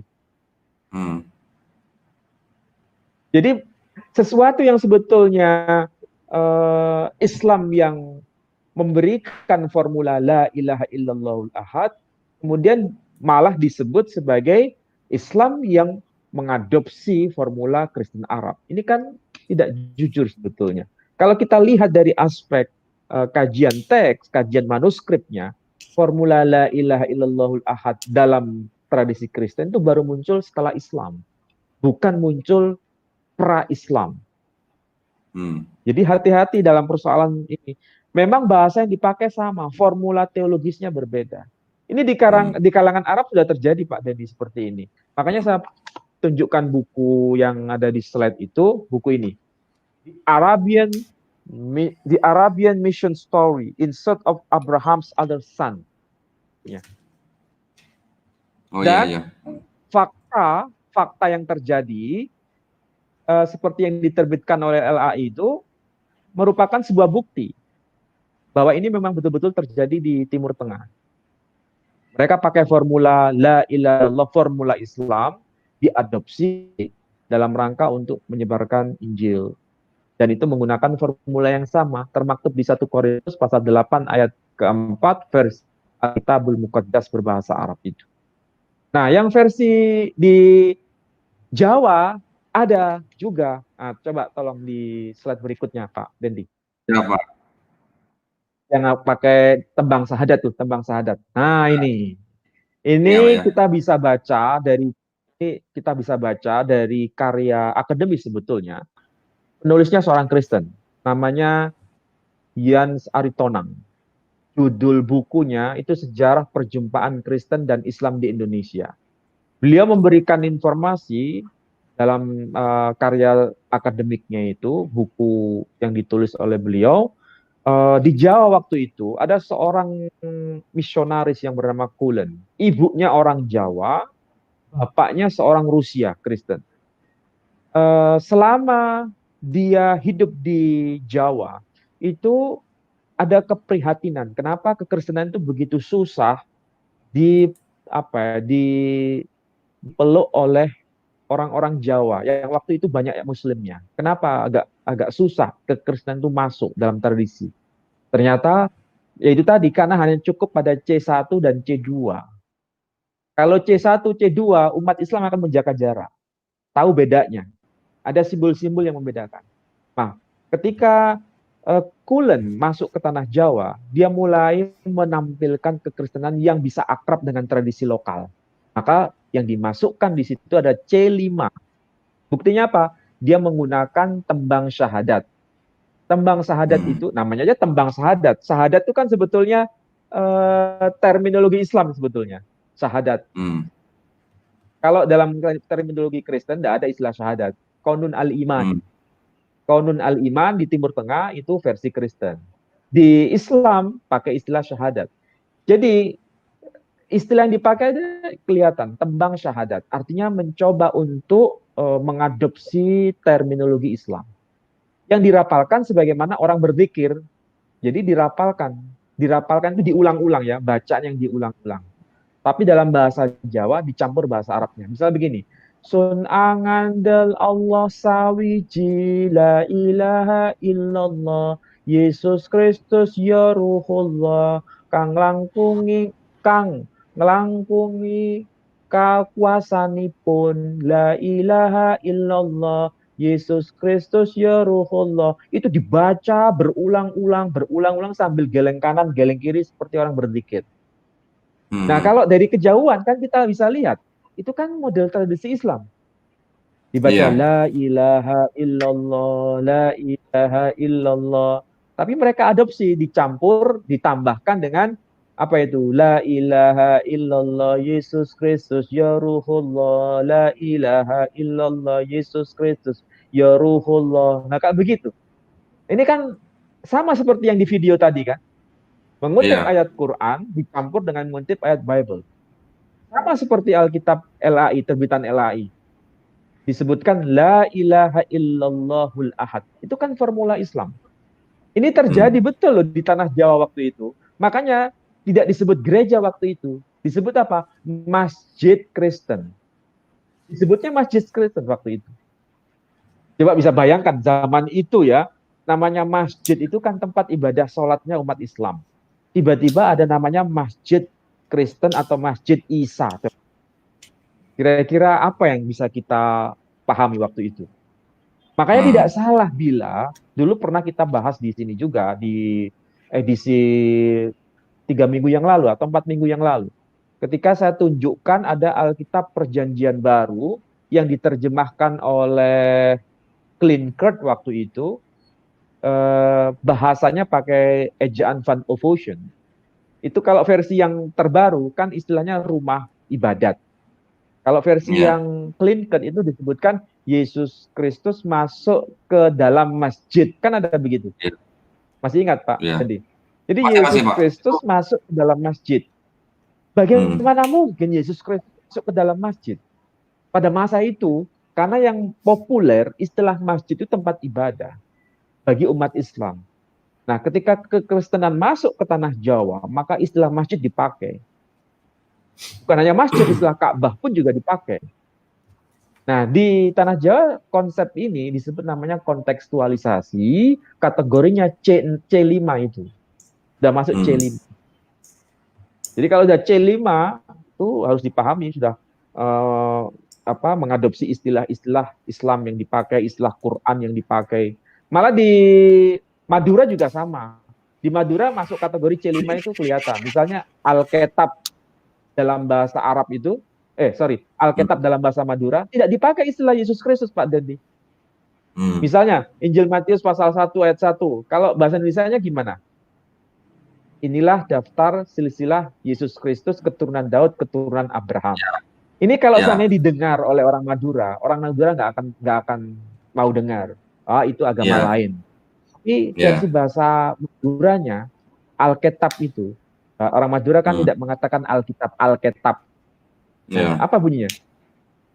Paneka Duftur Pangatuana Isa Al-Masih. Toronanna Daud, toronanna Ibrahim. Pakai istilah Isa Al-Masih di situ.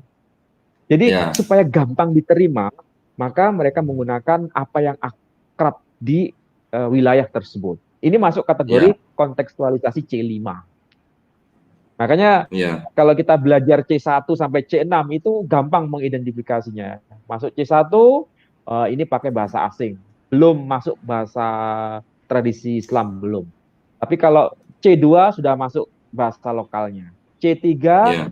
sudah mengadopsi Iya. budaya tapi masih menjaga jarak dengan Islamnya. Iya. Tapi kalau C4 sudah mengadopsi tradisi Islamnya. Iya. C5 adopsi simbol-simbol keislaman. C6 Iya. menghilangkan simbol-simbol kekristenan, diganti semua dengan simbol Islam, tapi Iya. intinya berkaitan dengan kekristenan. Nah, ini C6 paling susah untuk mengidentifikasi.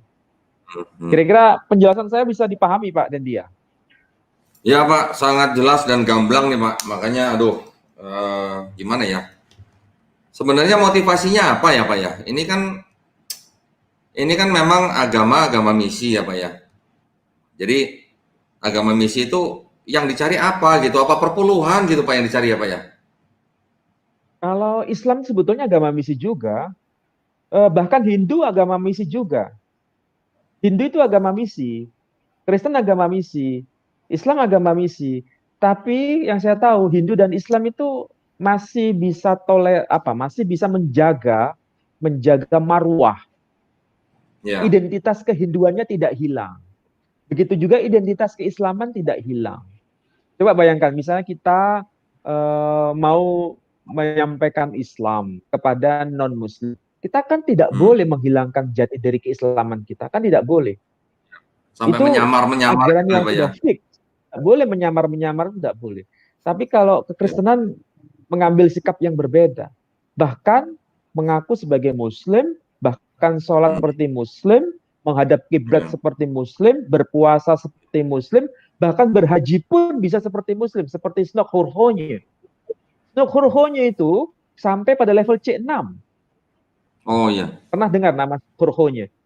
Dulu kita pernah tahu sejarah Indonesia kita, daerah yang susah ditaklukkan itu Aceh. Maka muncul tokoh yang bernama Hurhonye, mengganti namanya menjadi Abdurrahman atau siapa ya, lupa saya. Namanya diganti. Kemudian dia juga melakukan tapi cara yang dia lakukan adalah penyebaran bukan Islam ini. Nah, ini masuk kategori C6, itu susah kita mengidentifikasi. Kalau C5 agak gampang. C5 agak gampang. Masih membangun pagar. Tapi kalau C6 itu sudah bukan membangun pagar, meruntuhkan tembok pemisah antara agama itu betul-betul hilang. Bahkan dikatakan sebagai gereja tanpa tembok. Kalau gereja tanpa tembok berarti bisa masuk gereja nggak? Nggak perlu ke gereja. Nggak perlu gereja. Cukup berpuasa seperti Muslim. Sholat seperti Muslim. Puasa seperti Muslim. Tapi yang dibaca adalah Isa Al-Masih dalam bahasa Arabnya. Jadi yang disebut Isa Al-Masih bukan Yesus Kristus. Nah Pak, gini Pak, yang saya heran gini Pak. Kalau di Kristen itu kan ada bilang sunat rohani ya Pak ya. Istilahnya sunat rohani gitu Pak ya. Dari perjanjian lama memang sudah ada ya kan. Di perjanjian baru juga sudah ada. Nah, kok nggak ada perpuluhan rohani gitu ya Pak ya? Saya nggak tahu itu ya, bukan urusan saya itu. Tapi yang jelas ya, kalau kita membaca teks perjanjian baru sama surat-surat Paulus, itu kan seorang yang sudah mengikut Kristus, maka sunat itu tidak berguna bagi. Jadi nggak perlu sunat lagi. Tapi masalahnya dalam kontekstualisasi yang C5 itu, mereka tetap melakukan sunat itu, meskipun melanggar perjanjian baru sendiri. Sekali lagi, demi yang lain bisa ikut. Ini kan sesuatu yang aneh menurut saya. Iya. Padahal kan perpuluhan itu kan sebenarnya untuk suku bangsa Lewi ya Pak ya. Puluhan ya untuk bangsa Lewi, tapi kan bisa ditafsirkan sesuai dengan yang direkam.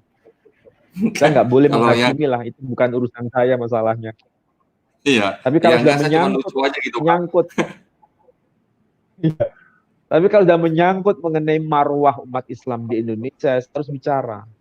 Jadi Iya, sekali ini harus diketahui oleh para ulama, terutama MUI harus paham betul mengenai iya, kontekstualisasi C1, C2, C3, C4, C5, C6. Itu mereka harus belajar itu. Sebab kalau iya, tidak mereka nggak tahu. Jadi sekali lagi ini seruan kepada Majelis Ulama Indonesia di pusat dan di iya, daerah. Tolong pelajari kontekstualisasi C1, C2, C3, C4, C5, C6. Karena ini betul-betul terjadi dan marak sekarang di Indonesia. Dan korbannya banyak sekali. Jadi nggak boleh kita hanya diam-diam saja. Jadi ini sekaligus pembelajaran bagi para ulama, jangan hanya berkutat pada persoalan fikih saja. Tapi tolong deh, urusi umat ini. Karena umat banyak jadi korban. Mudah-mudahan Geraha iya, Mu'alaf ini menjadi pilar dalam rangka untuk menjelaskan persoalan tersebut. Kalau hmm, C1 saya kira MUI paham dan kita pun paham karena ada batas-batas mana agama A, mana agama B, mana agama hmm, Kristen, mana agama Islam. Tahu batasnya. C2 juga tahu batasnya. Karena masing-masing kitab suci kan diterjemahkan dalam bahasa daerah. Ada Quran iya, bahasa Madura, ada Alkitab bahasa Madura. Enggak apa-apa. Itu sebagai apa ya? Saling take and give sajalah. Tapi kalau iya, dalam C3, C4, C5, C6, nah ini harus betul-betul diwaspadai. Karena ini sudah merusak apa ya, kerukunan umat beragama. Apalagi yang level C6 ini sudah fatal sudah. C5 aja sudah fatal, apalagi C6. Kalau yang di YouTube tadi kategorinya bukan C6 itu sudah C5. C5 C5 ya, itu. C5 itu. betul, Pak. Ya, Saya jadi kira itu miris, Pak, Pak ya. Dendi ya. Iya, iya, maksud saya Bukan jadi miris mirisnya lagi, gini, ini Pak. harus ya. Ya, maksudnya gini, apa namanya ya? Kita dituduh mengemis-mengemis gitu ya. Tetapi mereka yang menggunakan ayat-ayat Quran langsung disambung dengan Yohanes 14 ayat 6 gitu. Itu kok yang nggak malu gitu ya, Pak ya? Ya, konteksnya bukan studi lintas agama ya. Itu mencukup ayat tapi di luar konteks. Bahkan mengesankan ada pencampur adukan. Misalnya begini Iya, ya Pak Dendi ya, kita harus akui bahwa karena ini masyarakatnya sangat beragam di Indonesia ini, agama juga hmm, beragam, saling belajar agama lain itu nggak ada masalah. Saling belajar itu. Artinya saling belajar dalam konteks kerukunan umat beragama. Jadi boleh hmm, saja seorang Muslim itu mengutip kitab suci agama lain, tapi pengutipannya itu betul-betul sesuai dengan konteks. Nah, kalau yang dicontohkan tadi kan tidak sesuai dengan konteks. iya, Membaca Quran, tiba-tiba langsung baca Alkitab, seakan-akan itu menjadi satu narasi besar. Padahal beda konteksnya. Ini kan orang awam jadi kebingungan, ini baca Quran atau dibaca apa ini? Kalau ayat iya, 20, begitu, 21 Quran. Ayat selanjutnya bukan Quran. Iya kan? iya, itu. Maksudnya biar dikira nyambung gitu, Pak. Iya, dikiranya padahal ya tidak bisa disambungkan membeda kitab suci. Hmm, Ya kan? ya. Baik, Pak, ada lagi, Pak, yang mau disampaikan? Saya kira itu dulu yang saya sampaikan. Kalau misalnya ada yang tanya, ada nggak yang running text barangkali ada yang mau tanya? Belum, belum. Ada yang Tapi gini, tanya Pak, di chat. saya mungkin mau sampaikan kepada pemirsa, ya. Jadi apa yang kami sampaikan pada malam hari ini adalah sebuah isu yang bukan rahasia umum gitu ya. Kalau mau rajin buka Google aja itu yang namanya C1, C6 tuh banyak di internet ya, Pak ya. Mungkin kalau di Ya, website-website bahasa Indonesia mungkin sedikit atau mungkin bahkan tidak ada. Tapi kalau cari yang bahasa Inggris banyak sekali. Nah, dan itu memang ditujukan untuk daerah-daerah atau negara-negara Muslim ya khususnya. Dan lebih spesialnya lagi itu adalah di daerah-daerah yang menjadi remote area gitu atau daerah terpencil begitu. Nah, itu memang ya, adalah ya, ya, betul. misi yang dilakukan memang untuk tujuannya adalah memberitakan Bible itu gitu ya, atau menyebarkan kekristenan begitu. Ya. Nah, tinggal bagaimana kita sebagai umat Muslim membentengi akidah kita, ya, bagaimana kita memperkuat akidah kita, dan juga kita mengetahui misi-misi yang dilakukan oleh pihak seberang, sehingga kita bisa mencegah yang namanya pemurtadan gitu ya. Setuju gitu ya Pak Ali ya? Oh, sangat setuju sekali. Ini coba Ya. Pak Dendi, kalau saya mau suguhkan kepada para pemirsa, sebaiknya kalau punya rezeki bisa beli buku ini. Communicating Ya. Christ Cross-Culturally. Jadi bagaimana kita mengkomunikasikan Kristus, mengabarkan Injil, menyebarkan siapa itu Kristus dalam konteks lintas budaya. Dan ini ada beberapa tahapan, misalnya saya coba kutipkan ya, misalnya bagaimana mengkomunikasikan Kristus ke dalam pandangan dunia monistik, mengkomunikasikan Kristus ke dalam pandangan dunia orang Tionghoa, mengkomunikasikan Kristus ke dalam pandangan dunia kesukuan. Ini lintas suku, bagaimana caranya. Kemudian mengkomunikasikan Kristus ke dalam pandangan dunia sinkretisme dan multi agama. Nah, apa yang kita bahas ini masuk kategori di sini, mengkomunikasikan Kristus ke dalam pandangan dunia sinkretisme dan multi agama. Ini kan multi agama. Nah, contoh yang tadi itu di video itu masuk kategori di sini. Jadi karena multi agama, maka terminologi agama yang macam-macam itu diadopsi supaya bisa mengabarkan Injil dalam konteks budaya setempat, budaya Islam terutama. Maka tidak salah bahasa dipakai, bahasa Arabnya dipakai, atribut kopiah dipakai. Tapi mungkin kurang lengkap tadi kayaknya Pak Dandi. Seharusnya yang perempuan tadi itu pakai jilbab, berkerudung, kayaknya kurang itu, kayak dipakai tadi. Tapi ada yang berani juga pakai kerudung, pakai jilbab, kemudian pakai bahasa Arabnya. Dan ada yang melafalkan dengan Bismillahirrahmanirrahim juga loh Pak Dandi. Jangan salah. Betul.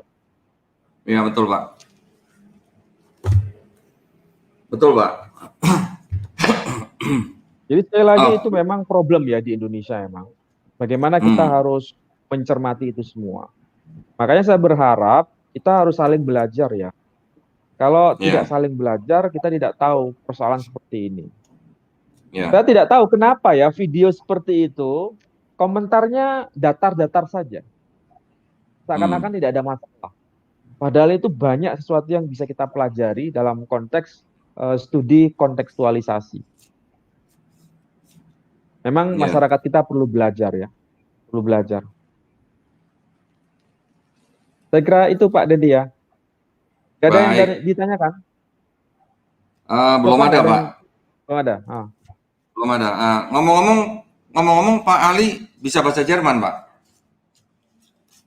Dikit-dikit. Oh, dikit-dikit. Kalau bisa bahasa Jerman bisa kirimin ini Pak.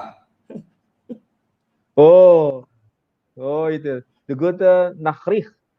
Die Gute Nachricht. Kok bisa punya buku itu? Ya, ada Pak. Ini kenapa ada kertas kuning-kuning ini Pak nih? Ini saya baru mau gimana? Pak. Ya, ini Alkitab bahasa Jerman yang dicetak tahun 1978 Pak. Ya. Ya, 1978. Nah, ini ya. Ini Altes und New Testament. Ya, jadi ini perjanjian lama dan perjanjian baru ya Pak ya. Ya. Nah, ini saya cuman pengen ya sedikit ini aja perkenalan. Ini mungkin nanti saya bahas di video yang lain ya Pak. Ini ada yang sangat menarik Pak dengan Bible ini gitu loh Pak. Saya memang ya saya dulu bahasa Jerman walaupun di SMA nilainya bagus tapi karena nggak pernah dipakai jadi sekarang saya nggak ngerti nih Pak. Nah, ini ada yang mau saya tunjukkan nih Pak. Ini sangat-sangat menarik. Nah, dulu ini Bible ini disusun berdasarkan teks yang belum selesai atau bagaimana saya kurang tahu nih Pak. Tapi ini contoh nih Pak ya. Bapak bisa perhatikan Pak pasal-pasalnya tuh Pak. Ya, Iya, ya. ada pasal 8. Itu pasal 11. Nah, Pasal 11 dari pasal 9 pasal 12. loncat pasal 11 Pak. Oh iya, iya, Ya. iya, betul, betul. Ya, ya. Itu Ya. bukan salah cetak itu. Itu bukan salah cetak. Halamannya betul. Tapi kenapa Halamannya betul pasalnya Pak, kok halamannya loncat? urut Pak. Nah, Ya, ini yang lebih halamannya jelas betul, lagi, urut. Pak. Ini satu halaman nih Pak. Dari Nah, pasal 25, tahu-tahu loncat ke pasal 28. ya, ya. Nah, ini yang lebih Halaman heboh. udah betul tuh, urut. Pasalnya yang tidak Loh, urut. ya, kalau tadi kan 2 halaman Pak, mungkin Ya. ada yang bilang nanti disobek tengahnya atau bagaimana gitu kan. Tapi Ya. nomor halamannya kan yang di sini dengan di sini kan urut nih Pak. Nah, Nah, tapi kalau ini kan jelas-jelas satu halaman nih Pak. Ini saya tutup nih yang ini nih ya supaya lebih jelas nih. heeh. Nah, ini. Oh iya, iya, iya, iya, iya. 25 atau 28 gitu Pak nih. Ya, betul. Satu Pasal halaman 26 nggak gitu. ada. 27 nggak ada. 26 nggak Langsung 28. Ya. ada Kalau diskon atau bagaimana saya gitu ya Pak ya? memahami itu gampang, Pak Dendi. Iya, Saya memahami bagaimana? itu gampang.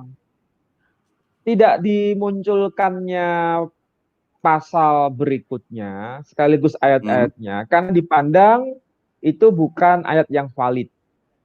Nah, mungkin Artinya ya. tidak ada. Jadi ada yang tidak dimasukkan, maka di situ langsung saja pasal 25 langsung 28. Ini pasal 31 langsung 35. 32, 33, 34 tidak dimasukkan karena dianggap itu diragukan. Bukan Ya, dianggap sebagai ayat-ayat yang asli. Maka dibuang. ya, Jadi langsung pasal 31 langsung pasal 35. ya. Nah, itu Ini sebetulnya masuk merupakan salah satu bagian dari kritik teks atau Pak Dondi. Iya, Bagian betul. dari Iya, kritik betul, Pak. teks. Itu kalau Iya, sederhananya begini. Ini kan sebetulnya banyak ayat tuh yang tidak dicantumkan. Banyak iya. pasal yang tidak dicantumkan. Kalau yang kita sederhana begini, itu 1 Yohanes pasal berapa ya? Yang ada 3 kesaksian di surga. Itu kan 1 Yohanes 5 satu ayat ayat 7, Pak. tuh. Nah, itu kan dalam tanda kurung itu. Kalau LAI Ya, memasukkannya dalam tanda kurung, berarti ayat itu diragukan. Nah, ya. kalau yang versi Jerman ini langsung dihapus saja karena Dihilangkan. diragukan, jadi dimasukkan. Ya. Nah, ada lagi nih Pak, Bible nih Pak, versi namanya The Reader's Digest Bible, Pak. Ini yang nulis malah yang nulis sangat terkenal nih Pak, Bruce Metzger nih Pak, PhD, Oh DD, iya, LHD di teologi iya, nih Pak, iya, dari iya. Theological Ini Seminary ini. dari kalangan Protestan nih. Ya. Di sini malah Pak, saya baca pengantarnya bahwa Bible ini disusun berdasarkan diambil dari Bible versi RSV Pak, Revised Standard Version ya Pak ya. Ya. Nah, di sini ini rupanya memang tujuannya adalah memberikan apa namanya bacaan kepada pembaca Bible di mana ayat-ayatnya itu sudah apa namanya dikompres gitu Pak ya. Kan RSV sendiri itu kan sudah ada runtutannya sampai ke King James Version gitu kan. Nah, ini yang dicantumkan di sini Pak, itu bisa dibilang ini mendapatkan diskon nih Pak, 40% nih. 40% nih Pak. Iya, iya. Ya Pak ya. Betul. Nah, enggak saya bilang Matahari Dep Store aja ngasih diskon 30%, ini 40% loh Pak. Ya, ini ya memang tipis. kita didiskon tadi 40%. Itu. Ya, nah, kita, itu sih hanya hampir kebanyakan miskin literasi. Hampir sebagian besar kita ini miskin literasi. Kalau kita menemukan sesuatu yang baru seperti ini, kita terkaget-kaget. Padahal ini kasusnya sudah lama di dunia barat sudah jadi apa ya? Lama. Diajarkan udah lama. Tapi di Indonesia terkaget-kaget. C1 sampai C6 aja mungkin sebagian besar para pemirsa yang bergabung di acara ini sebagian besar enggak ngerti kalau ada seperti ini. Padahal ini di tahun-tahun 90-an sudah marak seperti ini. Iya, iya.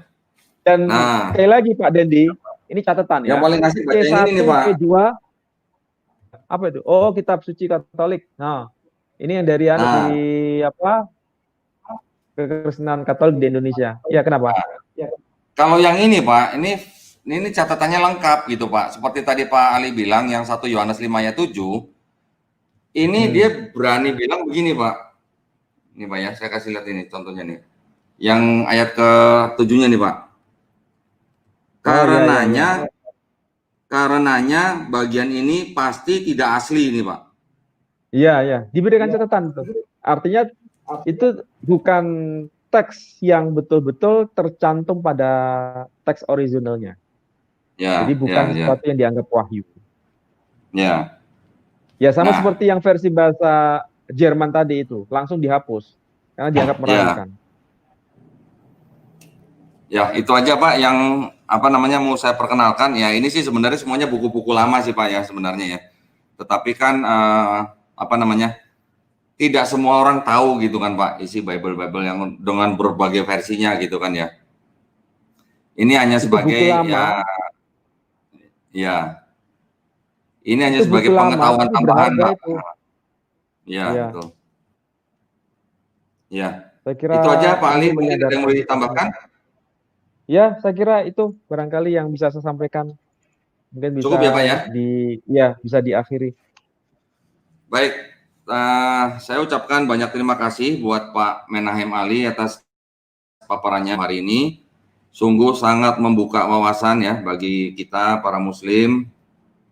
Mudah-mudahan dengan paparan Pak Ali kita jadi mengetahui dan kita juga harus waspada terutama bagi gerakan-gerakan yang sangat-sangat bisa dibilang apa ya namanya ya. Kalau saya boleh bilang sih licik ya Pak ya, kalau begitu ya. Tetapi Kalau intinya saya tidak berani mengatakan licik ya, itu kan perspektif saja. ya, kalau menurut perspektif saya itu sudah merupakan tindakan yang licik ya Pak ya kalau menurut saya. Tetapi kita tidak boleh menghakimi dalam hal ini, semua ada aturannya. Biarlah pemerintah yang mengatur lah ya hal-hal seperti ini. Tugas kita hanyalah kita wajib mengetahui gitu ya. Ini adalah ilmu Ya, betul. pengetahuan yang umum gitu ya, bukan hal yang dirahasiakan atau bagaimana. Di website-website di luar negeri banyak sekali membicarakan mengenai masalah seperti ini. Jadi ini yang hanya kita bisa sampaikan kepada teman-teman muslim supaya kita tetap membentengi akidah kita. Kita juga harus waspada atas gerakan-gerakan yang seperti yang tadi dipaparkan oleh Pak Ali. Makanya kita harus tetap selalu berpegang teguh gitu kepada tali Allah dan Rasul-Nya gitu ya. Nah, kami mengucapkan banyak terima kasih atas perhatiannya dan kami mohon maaf atas segala kekurangannya. Tidak lupa sebelum saya tutup kajian ini, saya ingin menghimbau kembali kepada para pemirsa yang ingin menyisihkan rezekinya dengan memberikan zakat, infak, sedekah, bahkan wakaf ya untuk tanah yang sedang kami bebaskan di daerah Wonosalam, Jombang, Jawa Timur seharga 250.000 per meter persegi ya bisa mentransfer ke nomor rekening Bank Mandiri Syariah kode bank 451 nomor rekeningnya 1188889995 atas nama Yayasan Pembina Mu'alaf At-Tauhid dan bukti transfer bisa dikonfirmasi ke nomor 0812 3280 2080. Sekali lagi kami ucapkan kepada Pak Menahem Ali, semoga Allah Subhanahu wa taala merahmati dan melindungi kita semua ya. Wabillahi taufiq wal hidayah. Wassalamualaikum warahmatullahi wabarakatuh. Waalaikumsalam warahmatullahi wabarakatuh.